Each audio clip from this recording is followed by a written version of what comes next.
E aí, meus amores, vamos para mais um tema de gineco-obstetrícia, um tema maravilhoso que vai cair na tua prova. Eu tenho menor dúvida. É um tema de alto rendimento, que são as doenças da mama. Aqui a gente vai ter um foco mais em doenças benignas. E eu trouxe a composição dessa aula. Eu confesso que bem interessante. A gente vai focar principalmente nas queixas. E dentro de cada queixa, ali fazendo os diagnósticos diferenciais dentro das afetações. Vamos começar falando de doença da mama e a nossa principal queixa é nódulo mamário. Então, aquela mulher que está fazendo um autoexame, né, que está se tocando, sem querer tocou um nódulo, veio desesperada para o teu consultório. E aí, quando a gente pensa em nódulo mamário, a gente precisa entender a anatomia da mama, como que é dividida, né? E a gente vai dividir em parte lateral, que é tudo que está para cá, para o lado, né? E medial, tudo que está para dentro, né? Para o centro do corpo. Depois a gente vai dividir em quadrantes superiores e inferiores. Por que eu estou falando isso? Porque o quadrante mais afetado por nódulos, já seja benignos ou malignos, é o quadrante superior lateral. Por isso que tem uma estrelinha aqui. Porque é onde contém a maior densidade de glândulas. E quando a gente fala em nódulo mamário, é muito importante na vida e na questão da prova, a gente vê a idade dessa paciente, porque vai mudando. Se é uma paciente mais jovem, né, início da vida ali menstrual, que está iniciando, né, o contato com estrógeno, progesterona, começou a menarca aqui com 10 anos, vamos supor, até os 25, o pico de nódulos mamários é através de um tumor benigno chamado fibroadenoma. Então, não precisa se assustar, a gente vai fazer um segmento, mas não se assuste, porque esse nódulo é benigno e é o nódulo mais comum.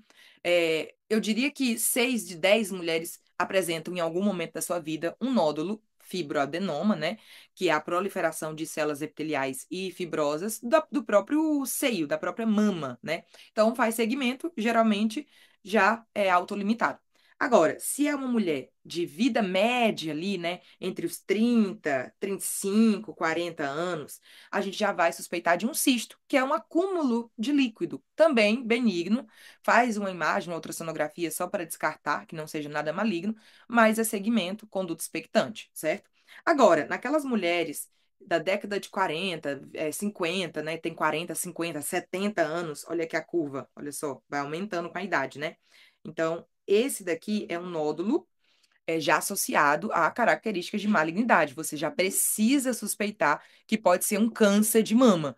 Então, olha como é interessante. Veio uma questão da prova falando que uma mulher de 25 anos apresentou um nódulo, você toca, é bem delimitado, não está aderida a planos profundos, é mais largo que alto. Então, você já pode pensar que pode ser um fibroadenoma. Agora muda totalmente. Se é uma mulher de 50 anos, já teve câncer na família, de primeiro grau, câncer de ovário, você já precisa levar o teu pensamento clínico, o teu raciocínio, mas para um tumor maligno. Então, isso é muito importante e é um alarme aí nas questões.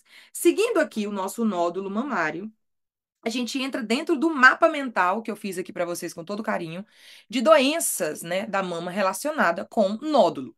E o primeiro deles, o mais importante da nossa aula de hoje, eu diria, é o fibroadenoma. É o tumor benigno mais comum da mama. Afeta principalmente jovens, né, de 35 anos, 25 anos, isso é muito importante. E quando você toca, é um nódulo móvel, firme, bem delimitado, indolor, tá? A mulher, ela pode ficar assustada, pode ficar, nossa, não, mas você não vai fazer nada. Então, as diretrizes, né, de acordo com cada mulher, uma coisa muito particular, pode chegar, né, a cobrar que você precisa fazer o PAF, que é a punção aspirativa de agulha fina. Por que que você faz? Só para desencargo de consciência, às vezes porque a paciente está muito assustada, é um tumor que quando você toca tem mais de 2 centímetros, então você pode fazer o PAF, tá? Vocês vão ver que as questões também cobram isso. E aí, quando você faz o PAF, o que que precisa vir? Lesões fibroepiteliais proliferativas sem atipia, porque a atipia é aquela alteração que te faz pensar mais em malignidade. O fibroadenoma é totalmente benigno. Então, isso é a informação que precisa vir no PAF, certo? E, por ser um tumor associado a mulheres de idade fértil, a gente pensa que ele é um tumor estrogênio dependente. Então, é um tumor, né? É um nódulo que vai crescer principalmente na gestação e quando essa mulher faz uso de anticoncepcional à base de hormônios. Então, isso é muito interessante também e vai cair na questão. Qual que é a conduta? Como eu disse para vocês, é um tumor totalmente benigno. Então, menor de 2 centímetros, pequenininho, não tem crescimento. Você vê que a paciente está tranquila, não tem fatores de risco na família, né? Não é um grupo de risco. Então, você só observa, você faz um segmento. Agora, mais de 2 centímetros, ou está em crescimento, a paciente está muito assustada, ela tem um desejo de que você faça um exame, uma PAF, né? Ou você está com a suspeita de um tumor filoides, que a gente vai ver ali, aí você precisa fazer uma excisão ou uma biópsia, certo? Aqui eu trouxe para vocês uma informação muito interessante sobre as imagens, né? O que você precisa ver na imagem quando se trata de um fibroadenoma. Numa ultrassonografia, você vai ver, olha só, gente, um nódulo bem circunscrito, de contornos bem irregulares. Ele é mais antio, né? Mais largo que alto, parecendo aqui um ovo, uma proteína, né? O ovo é muito benigno, é proteína pra gente. Então, quando você vê essas informações na ultrassonografia, né, que tem uma orientação paralela à pele, é horizontalizado, mais largo que alto, é bem definido. Então, você pode suspeitar de um fibroadenoma.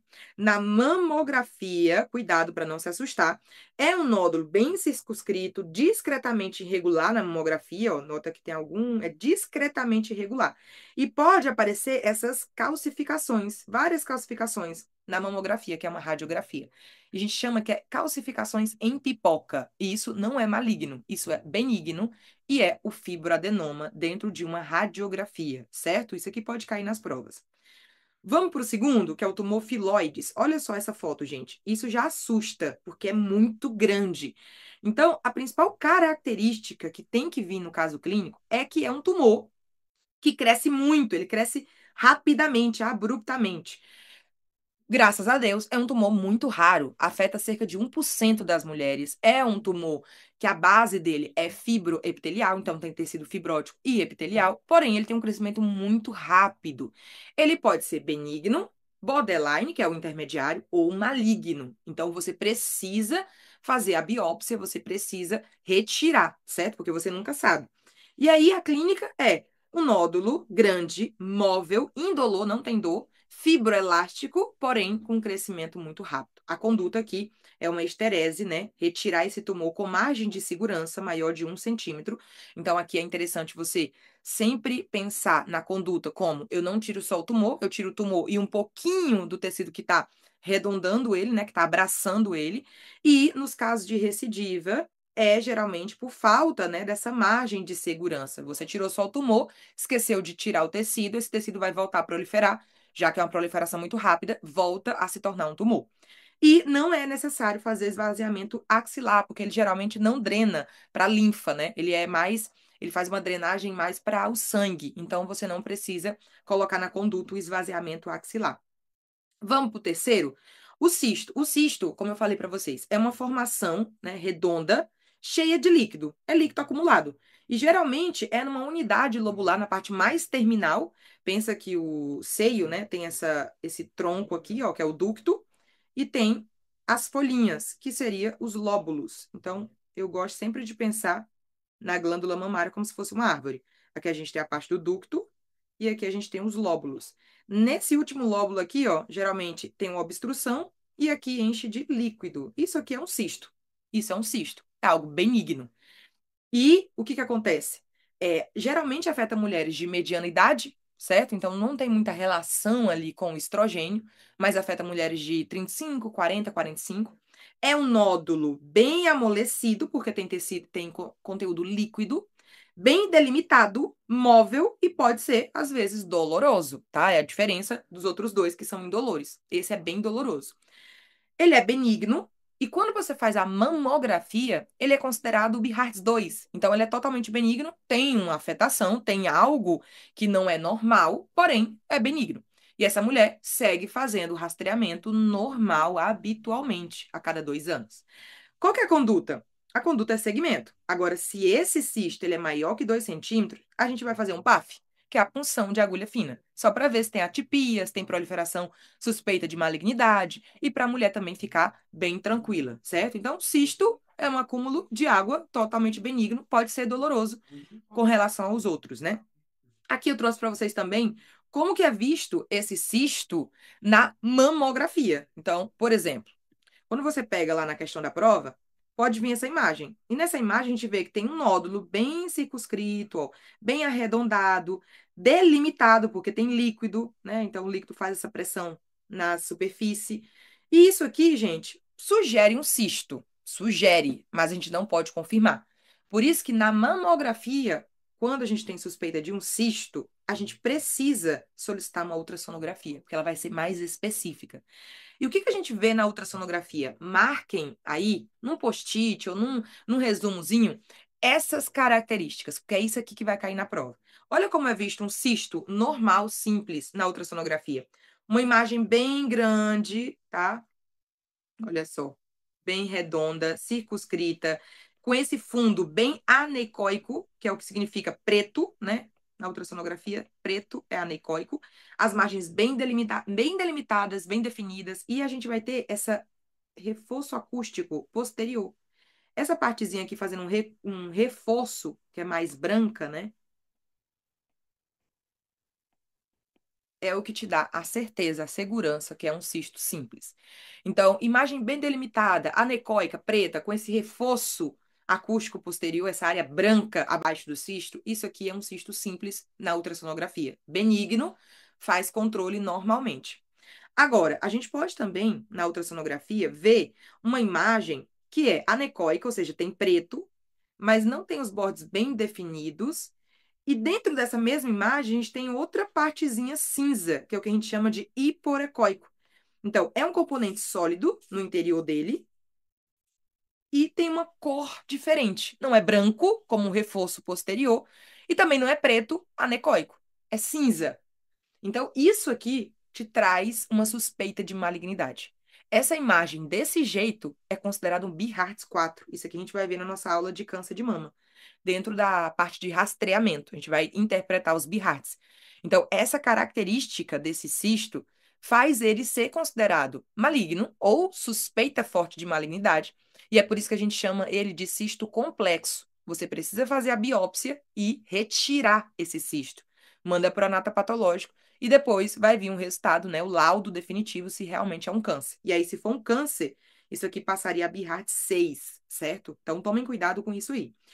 Vamos para a nossa quarta doença, que é a doença de Paget. Eu trouxe ela aqui porque ela pode ser cobrada nas provas, ela é bem interessante. É, a doença de Paget tem no osso também, tá? Então, não se assustem. Tem doença de Paget do osso e tem doença de Paget da mama. O que que acontece na mama? Essa doença, ela é bem patognomônica. Por quê? Porque vocês vão ver ali na descrição do caso clínico que tem uma lesão proliferativa, descamativa, que coça, crostrosa, que ulcera e que perde totalmente o mamilo. Então, tem destruição do mamilo. Essa doença de Paget, que ela é uma lesão eczematosa do mamilo, que é muito confundida com dermatite, ela está associada, é como se fosse a pontinha do iceberg.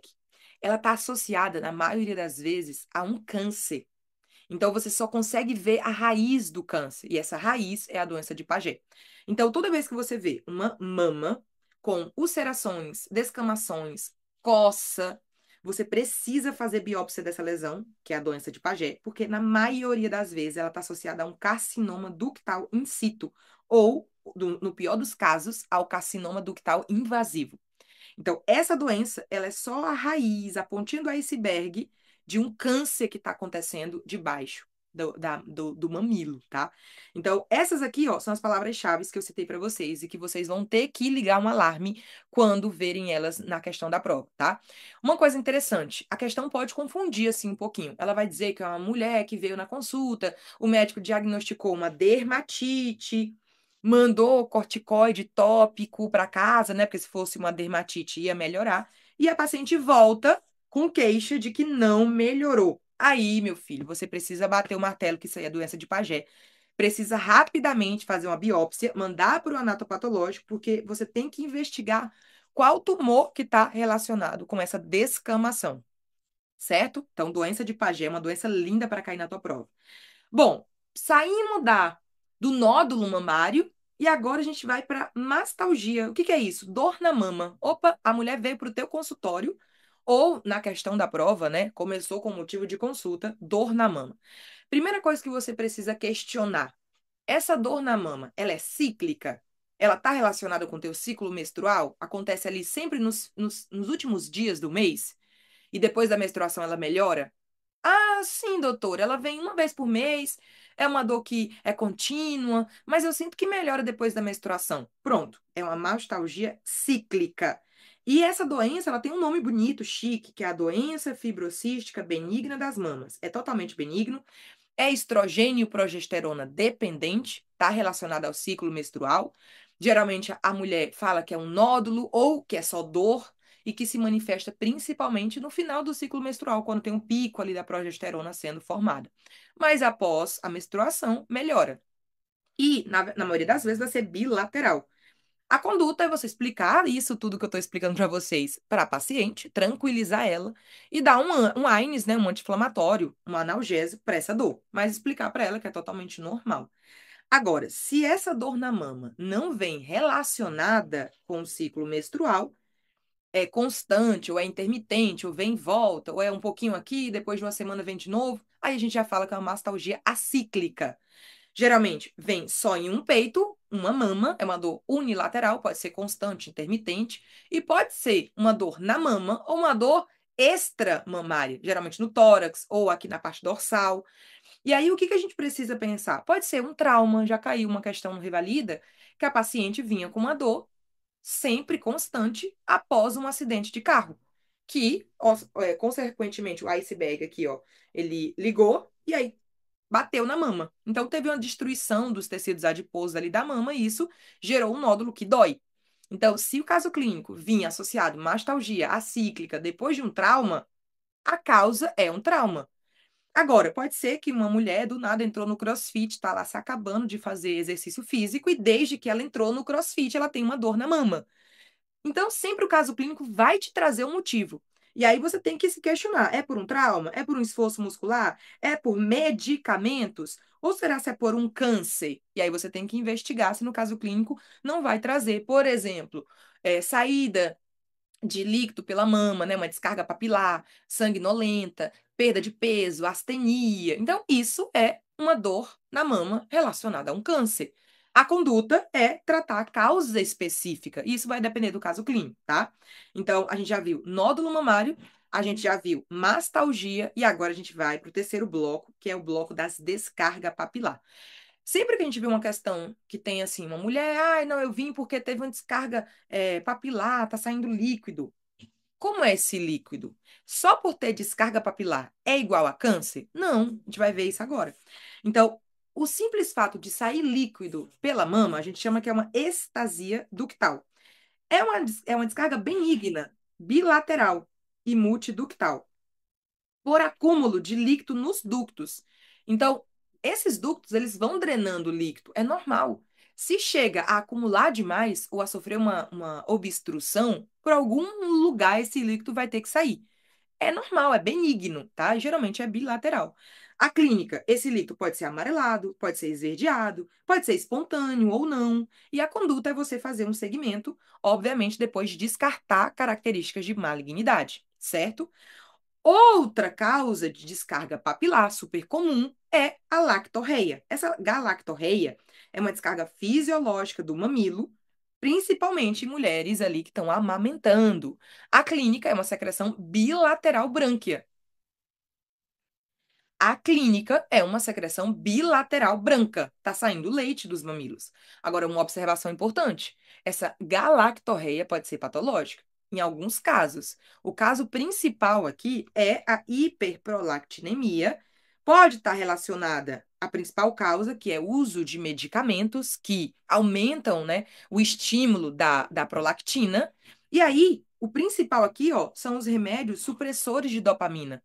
Então, por exemplo, hormônios, estrogênio, anticoncepcionais, hormônios tiroidianos, ou psicotrópicos, aqui principalmente os supressores de dopamina, então risperidona, algum inibidor da recaptação de serotonina, os antidepressivos, heroína, cocaína. Então, tem uma mulher que veio na tua consulta com descarga mamilar, que tem essa coloração de leite, aí você tem que investigar. Será que ela não está usando cocaína? Ou ela não está utilizando algum antidepressivo? Então, é uma causa. Depois, antieméticos, tá? Metoclopramida, domperidona, antihipertensivos, como verapamil, meltildopa. Todos esses remédios, gente, pode aumentar a prolactina e isso, consequentemente, vai dar uma descarga papilar branca, leite. Outra causa que a gente vai estudar mais em clínica é um adenoma da hipófise, um adenoma que comprime e faz, né, uma hiperprolactinemia, mas isso é mais para clínica, tá? Então, cuidado. E quando que a gente vai suspeitar de câncer? Simplesmente por sair líquido, por sair uma descarga papilar. Quando for unilateral, uniductal, é de um ducto, espontâneo, então a mulher não está fazendo nenhuma compressa, não está fazendo nada, isso já sai espontaneamente.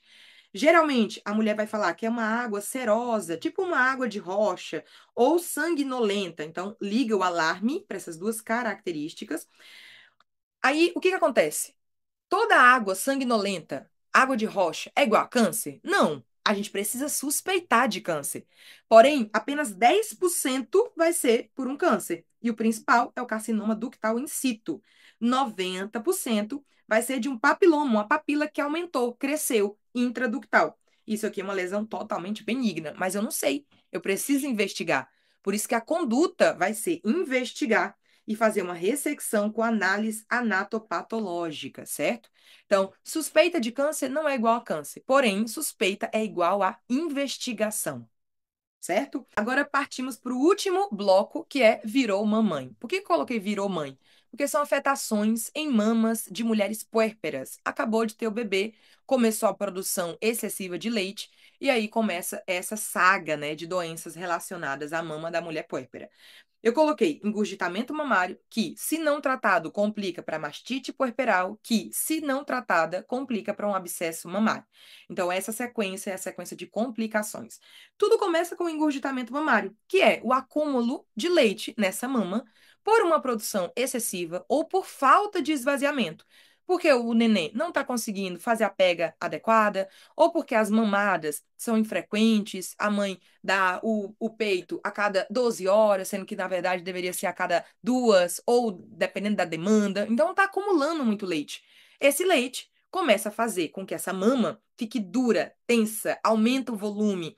E quanto mais densa, dura, menos o bebê consegue amamentar e fica um ciclo vicioso. Menos leite ela consegue retirar. E a mama vai ficando obstruída, cheia de leite. Isso é igual a engurgitamento mamário e é super comum em mulheres e puérperas, né? Então, qual que é a clínica para vocês olharem o caso clínico e matar? São mamas tensas, aumentadas de volume, brilhantes, dolorosa, dói muito, mas, olha só, não tem sinais flogísticos marcantes. Isso aqui é o principal e é o que vai te fazer diferenciar da mastites. O engurgitamento, a mamãe não tem febre, não tem aqueles sintomas sistêmicos como mal-estar geral, cansaço, e também não tem os sintomas localizados. Febre, rubor, calor. Então, isso aqui é mais da mastite. Quando a gente pega uma mama, né, que o leite estava ali, não foi drenado corretamente, essa engurgitação começou a inflamar mais ainda, a gente tem esse acúmulo do leite pela dificuldade da drenagem, aí a gente já tem uma mastite. E uma coisa que é muito interessante, o leite materno, gente, ele contém bactérias. Então, quanto mais tempo esse leite, esse mesmo leite ficar nessa mama, mais vai se proliferar as bactérias. As bactérias começando a se proliferar, elas vão se transformar numa infecção local, que é a mastite puerperal. Então, para você matar a questão, quando a mama, além de tensa, volumosa, brilhante, dolorosa, vier associada com febre, mal-estar geral, sintomas flogísticos localizados, aí, meu amigo, já tem uma infecção. E essa infecção é igual a mastite. Essa é a grande diferença, tá? O principal agente etiológico da mastite é a própria bactéria que tem ali na pele da mama, que é Staphylococcus aureus. E uma observação, a mastite puerperal, você precisa fazer um diagnóstico diferencial com carcinoma inflamatório, que deixa a mama desse mesmo jeito, esse mesmo aspecto de inflamação. Porém, é um câncer super agressivo. Qual que é o diferencial da mastite e do carcinoma inflamatório? O único diferencial é que na mastite tem uma dor, é uma dor muito profunda. E já no carcinoma, a mãe não tem dor. Então, quando você vê uma mama bem dura, edematizada, com febre ali, sinais flogísticos, mas você toca, levanta, não tem dor, suspeite de um câncer super agressivo, que é o carcinoma inflamatório. Agora, se tiver dor, você não pode nem tocar que a mulher grita, aí já seria uma mastite, certo? Com relação à conduta das duas, é tudo igual. A diferença é que no engurgitamento você faz todas as condutas comportamentais, AINES, né, analgésicos, esvazia a mama, ensina para a mãe, né, como fazer a ordenha manual, pede para ela aumentar a amamentação, né, para o bebezinho conseguir se alimentar, faz massagens circulares, compressas frias após as mamadas, toma um pouquinho de sol, uns 10, 5 minutinhos ali de manhãzinha, mas não tem antibiótico. A grande diferença para mastites, que você já bateu o martelo e é uma infecção, é que aqui, sim, você precisa fazer o uso do antibiótico, né? Você vai indicar para essa mãe, além de todas essas outras condutas, o uso de antibiótico terapia. A primeira escolha, a escolha fundamental que é segura durante a amamentação é a cefalexina, uma cefalosporina. Você vai fazer cefalexina 500 miligramas a cada 6 horas durante 10 dias. Ah, tem alergia à cefalosporina, então indica uma clindamicina. A clinda você pode indicar de 300 miligramas via oral a cada 6 horas, também por 10 dias, tá? E uma outra opção, a opção bem simples, também é segura durante a gravidez, durante a amamentação, então mulheres grávidas e puérperas podem utilizar, é a amoxicil, amoxicilina e clavulânico, tá? A cada 8 por 10 dias. Então, o diferencial aqui entre as duas é sinais flogísticos e uso do antibiótico para mastite. Agora, vamos supor que essa mastite, ela não foi cuidada, não foi avaliada, a mãe não chegou nem aí no médico, não fez tratamento. Essa mastite, ela vai evoluir mais ainda para um abscesso mamário. Olha a diferença. Aqui você vê um ponto de flutuação, ó. Você vê uma áreazinha mais densa e mole, então aqui tem um abscesso. Todo abscesso é igual a drenagem, não tem para onde correr. Então, a evolução da mastite não tratada é o abscesso. É muito comum em mulheres puérperas, tá? Que estão ali em amamentação. E a clínica é tudo que a mastite tinha, ou seja, os sinais flogísticos do local. Então, febre, dor, calor, rubor. E aqui a gente tem essa massa flutuante, que é o que diferencia a mastite do abscesso. E a conduta de um abscesso é a drenagem. Então, você vai fazer uma drenagem cirúrgica, você vai dar um antibiótico, aqui pode ser uma oxalicina, que é mais forte, mais potente, uma cefalexina, e continuar amamentando. Você não contraindica a amamentação em nenhum desses casos.